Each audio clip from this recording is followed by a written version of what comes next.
क्या सच में जानवरों के स्पर्म को मिलाकर नकली दांत तैयार किए जाते हैं? आखिर क्यों नकली दांत बनाते समय कई डॉक्टरों को अपनी जान गंवानी पड़ती है? आप शायद आज तक नहीं जानते होंगे कि फैक्ट्री यह नकली दांत कितने मुश्किल से बनाती है और इनको बनाने के लिए ऐसी ऐसी अजीब वस्तुओं का इस्तेमाल करते हैं जिससे देखकर आप अपने नकली दांत यूं ही निकाल कर फेंक देंगे। तो चलिए दोस्तों, जानते हैं कि आखिर फैक्ट्री में नकली दांत कैसे बनते हैं और उसे बनाने में किन किन चीजों का इस्तेमाल किया जाता है। दोस्तों, आप ये बात तो जरूर जानते होंगे कि जब भी किसी के दांत निकल जाते हैं तो वह इंसान नकली दांतों का एक पूरा सेट छड़वा लेते हैं। लेकिन किसी को भी यह नहीं पता होगा कि पुराने जमाने में दांतों की कमी पूरी करने के लिए या तो गरीब लोगों के दांत निकाल लिए जाते थे या फिर मरे हुए इंसानों के दांत निकाले जाते थे।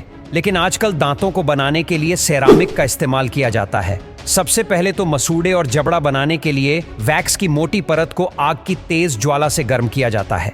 इस वैक्स की परत को गर्म करने के बाद प्लास्टर के बने हुए नकली जबड़े के ऊपर चढ़ा दिया जाता है। आप लोगों की जानकारी के लिए बता दें कि ऊपर और नीचे के नकली जबड़ों के मॉडल तैयार करने के लिए प्लास्टर और एक्रेलिक रबर का इस्तेमाल किया जाता है। फिर दांतों को फिट करने के लिए वैक्स की मोटी रिम की सहायता से मसूड़ों का एक सेम डिजाइन बनाया जाता है। फिर क्वालिटी इंस्पेक्टर अच्छी तरह से माप लेकर यह चेक करते हैं कि दांतों को इन मसूड़ों में कहां फिट करना है और फिर पेशेंट के मुंह के आकार के हिसाब से और जबड़ों के मॉडल के हिसाब से टेक्नीशियन यह तय करता है कि कैसे दांत पेशेंट के लिए सही रहेंगे। फिर जो दांत उसको फिट लगते हैं वही दांत मसूड़ों के नकली मॉडल में फिट कर दिए जाते हैं। टेक्नीशियन और डेंटिस्ट के लिए सबसे मुश्किल काम दांतों की फाइनल फिटिंग करना होता है, क्योंकि नकली दांतों की वैक्स के अंदर अच्छी तरह से और सही फिटिंग करने में ही कई घंटे लग जाते हैं। उसके बाद सबसे मुश्किल काम होता है ऊपर और नीचे के जबड़ों के दांतों की मिलाई करना, ताकि पेशेंट अच्छे से खाने को चबा सके और नकली दांत उसको चुभे ना।